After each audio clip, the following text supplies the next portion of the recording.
Hello, my name is Charlotte. I'm an industrial design student, and as part of my final master thesis, I have been heavily focusing on finding shape-changing interaction possibilities with a focus on pouch motors.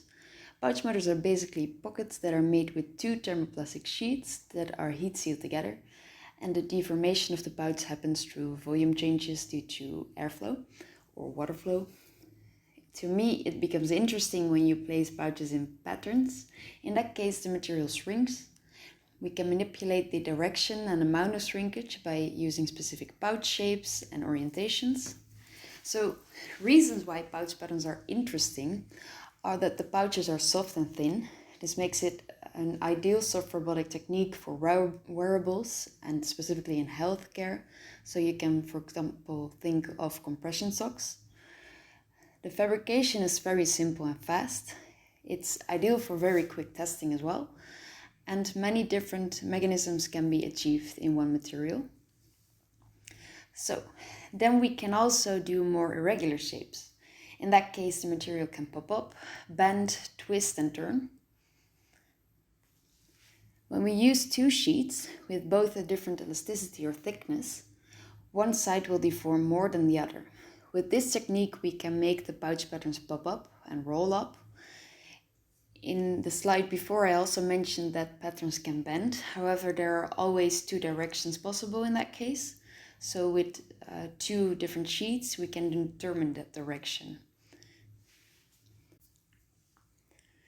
With 3D printing on top, we can even be more specific about where we want this bending to happen. You can also make it slightly bent to the side, like here.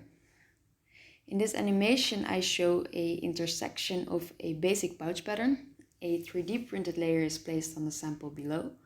You can see that that side stays stiff and for that reason holds the same length, where the other side bends and therefore pulls the pouches closer together. And this is basically why it bends. Another perk of 3D printing is that you have a bit more creative freedom in terms of aesthetics and haptic qualities. You can as well make use of certain 3D printed arrangements to manipulate material properties. Think of materials being stiff in the y-axis but bendable in the x-axis, or determining friction wherever you want. I would also like to quickly touch upon being able to create a fluidic system within the pouches. If you create a large difference between a pouch and a channel, the fluid will stay in that pouch. We can basically use that as a push button. And if you want the state to stay pushed, you can use two of those pouches. The fluid will stay in the other pouch after pushing. We can now use this to actuate a soft robotic artifact such as the pouch buttons themselves. And also by creating pouches in a sequence, you can determine the reaction sensitivity in terms of reaction speed or scale. Now, please also note that this is still in its infant state. However, it does seem to work in these samples, which is nice. We can even create a sort of diode, but by manipulating the shape in such a way that the pouch kinks at the intersection with the channel.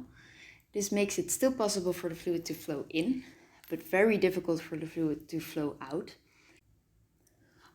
On the top left, you can see such a diode. You can see that I need to stretch the pouch to get the water in the right pouch, while I can easily push that water back into the middle pouch. Now on the right, you can see a closed loop that is made out of these so-called diodes. Normally the air would go evenly through the system, but now you can clearly see that it flows against the clock. Now we can use this for a more complex system, where you, for example, need to push a pouch multiple times for an actuation to happen. Or you can think of a specific order or combination of pouches to push for an interaction to happen. And with that, I would like to thank you. Here are some of my contact details and some information about the materials that I've used.